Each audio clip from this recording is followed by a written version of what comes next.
Laudetur Jesus Christus. Vatican and World News.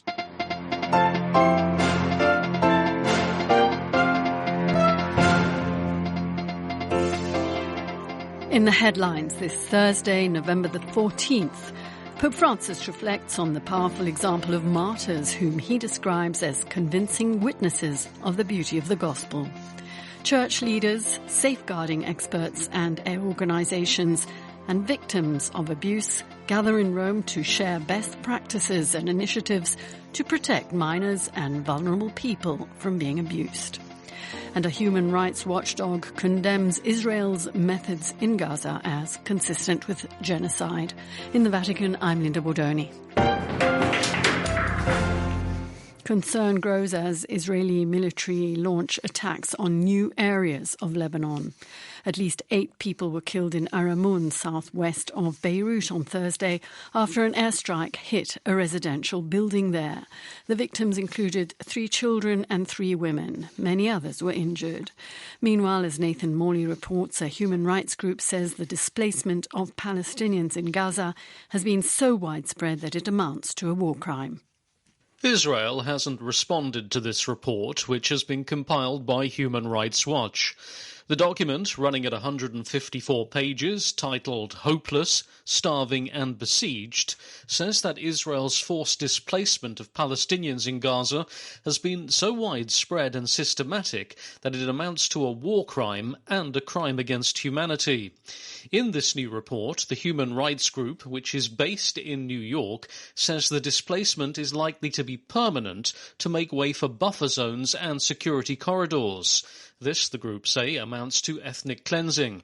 Around 90% of Gaza's population has been displaced over the past year, often more than once. Nadia Hardman, who's the refugee and migrant rights researcher at Human Rights Watch, said the Israeli government cannot claim to be keeping Palestinians safe when it kills them along escape routes. Israel, though, says it does not breach international law and has always maintained that evacuation orders are humanitarian and designed to ensure minimum loss of life. The accusation against Israel comes at the same time that the EU Foreign Minister, Joseph Borrell, has proposed suspending political dialogue with Israel because of potential human rights violations. Elsewhere in the region, Israeli warplanes renewed attacks on Beirut's suburbs on Wednesday evening. The national news agency, reporting from Beirut, said that warplanes had conducted 3 raids. And in a separate development, the United Nations says Israeli construction along a demilitarized buffer zone with Syria has led to severe violations of a 50-year-old ceasefire agreement, which risk increasing tensions along their shared frontier in the occupied Golan Heights. For Vatican Radio, this is Nathan Morley reporting. The Organization of American States has passed a resolution backing the Haitian government's request for a UN-backed peacekeeping mission to help stabilize the violence-racked country. Addressing the organization following the resolution, Monsignor Juan Antonio Cruz Serrano, the Holy See's permanent observer to OAS, amplified Pope Francis's calls for peace in the Caribbean nation. Phoebe Martel reports. On November 13th, the Organization of American States, OAS, passed a resolution to bolster the Haitian Democratic Transition Council's request for United Nations peacekeeping mission. OAS is a multinational federation of 35 states in the Americas. The organization aims to promote democratic freedoms and perform electoral oversight duties in the Western Hemisphere.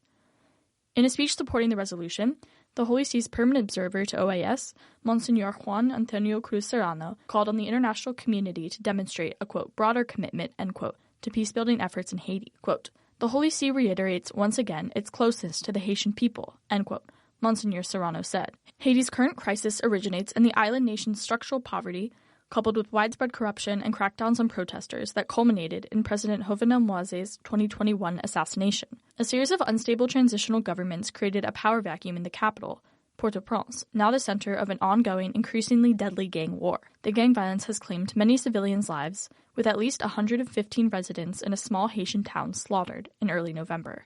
OAS's resolution and Haiti's push for an official UN peacekeeping operation follows the deployment of a Kenya-led security mission inhibited by poor funding and under-equipment. a UN deployment could utilize more systematic processes and international funds to halt gang violence. Pope Francis has repeatedly spoken about the fraught situation in Haiti, urging the world stage to, quote, never forget our Haitian brothers and sisters, end quote. Catholic organizations, including Caritas International and Haitian Diocese, continue to work towards humanitarian relief on the island. I'm Phoebe Martel. Confronting sexual abuse, preventing it, and accompanying victims and survivors are topics that are not isolated to one country or another. With more and more countries around the world releasing reports and launching inquiries, just how widespread the problem is becomes more evident. In response, the Pontifical Commission for the Protection of Minors gathered victims and survivors, church leaders and laymen and women in Rome to discuss how to confront and in the future prevent sexual abuse in the church. And as Bishop Paul Mason, the lead safeguarding bishop for the Catholic Church in England and Wales, tells Vatican Radio's Kelsey Gussie, the most important factor in confronting this issue is a focus on the victims and survivors. I think trying to understand what we're doing always from their perspective. It's very easy for, I think, safeguarding to become some type of industry that we get technically very good at. Now, that's important, but as soon as we stop seeing the question of safeguarding from a victim survivor's perspective, it's almost as if our heart goes out of the whole thing and it becomes just a question of the head. So ensuring that we engage the head and the heart in our approach to safeguarding is, to me, the fundamental thing. And the Catholic Church in England and Wales can be an example of how to keep victim survivors at the heart of safeguarding, while actively working to prevent and accompany them in the healing process. The Bishops' Conference of England and Wales have been working together with the Catholic Safeguarding Standards Agency, which hosts a board of independent and church members to define standards of safeguarding to be used in every diocese and religious life group, in what they call a one-church approach. Stephen Ashley, the CEO of the CSSA, explains how important the voice of the victim survivor is in moving forward. We have a survivor panel that works with us, and they're at the heart of everything we do. So there's no policy that we put forward, there's no audit that we carry out without understanding their views and how they feel we should be conducting those audits. And we've just started now a system where we do what we call a call-out. So where we do an audit, we have survivor requests on our behalf to ask for information from the public around that diocese and their experiences of working with the diocese. So we get a really big picture around how that diocese is working for survivors and with survivors. And that's an absolutely critical part of our work. They are literally at the centre of everything we do. Thanks there to Kelsey Gussie for those interviews. For 150 years, the missionaries of the Divine Word have carried out their charism of serving in the most neglected and remote areas of the world.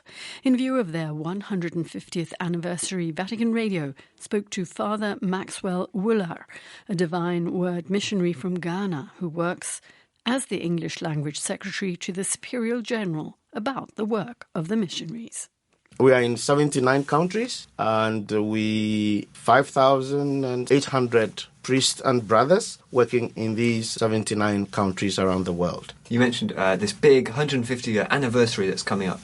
Tell me a little bit about that. What's the significance of that for you guys? So for us, it's of a very huge importance because, 150 years, just by the mention of it, is a lot, no? And also we want to look back and look forward. Our theme for the 150 years is witnessing to the light for everyone from everywhere. Just wondering, do you have any ideas for concretely how you might continue to develop that charism over the next period? Well, that's why our last general chapter, which we finished recently in July, the mandate for the new general and his council is to actually work on projects and ideas that will help us to, let me put it this way, look back, recognize the faults, because our theme for the chapter had to do with the woundedness of the world. We are witnesses over the years in a wounded world, being witnesses in this world with a lot of wounds, no?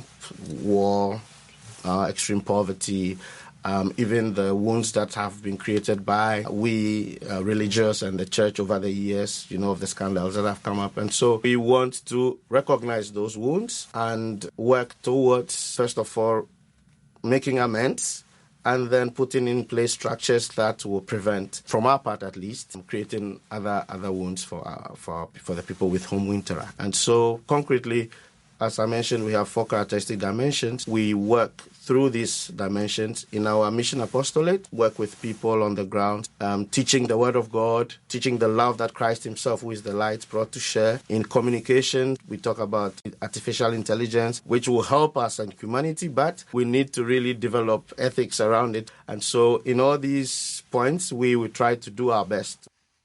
And that was Father Maxwell Woolar, a Divine Word missionary from Ghana, speaking there to Joseph Tulloch.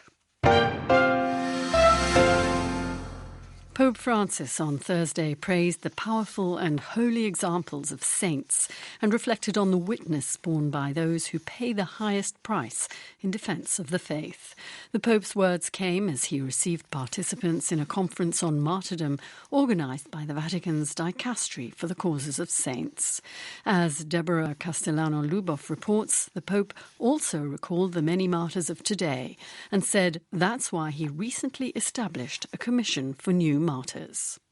Martyrs are convincing witnesses of the beauty of the gospel. Pope Francis gave this reminder when welcoming the Vatican on Thursday morning participants in a conference in the Vatican's Dicastery for the Causes of Saints on martyrdom and on offering one's life. The Holy Father began by recalling the conference was guided by Jesus' words in the Gospel of John, namely that no one has greater love than this, to lay down one's life for one's friend. Nessuno ha un amore più grande di questo, dare la vita per i propri amici. To be holy, Pope Francis noted, does not simply require human effort or personal commitment to sacrifice and renunciation, but, above all, he said, letting oneself be transformed by the power of God's love, which is greater than us and makes us capable of loving beyond what we thought we were capable of doing. Che è più grande di noi. Since ancient times, the Holy Father marveled, believers in Jesus have held in great esteem those who paid personally with their very lives for their love for Christ and the Church. Even today, in many parts of the world, the Pope recognized there are numerous martyrs who give their lives for Christ. In many cases, he went on to say, Christianity is persecuted because, driven by faith in God, it defends justice, truth, peace, and the dignity of people. In this context, the Pope pointed out his decision in his bull of indiction for the upcoming Jubilee to define the witness of the martyrs as the most convincing witness of hope. For this reason, the Pope said he also decided to institute within the Dicastery for the Causes of Saints the Commission on New Martyrs and Witnesses of Faith. Pope Francis concluded by thanking the participants and encouraging them to carry on with passion and generosity their work for the causes of saints, per le cause dei santi, while also entrusting them to the intercession of the Blessed Mother and all the witnesses of Christ, whose names, he reminded, are written in the Book of Life. I'm Deborah Castellano-Lubov.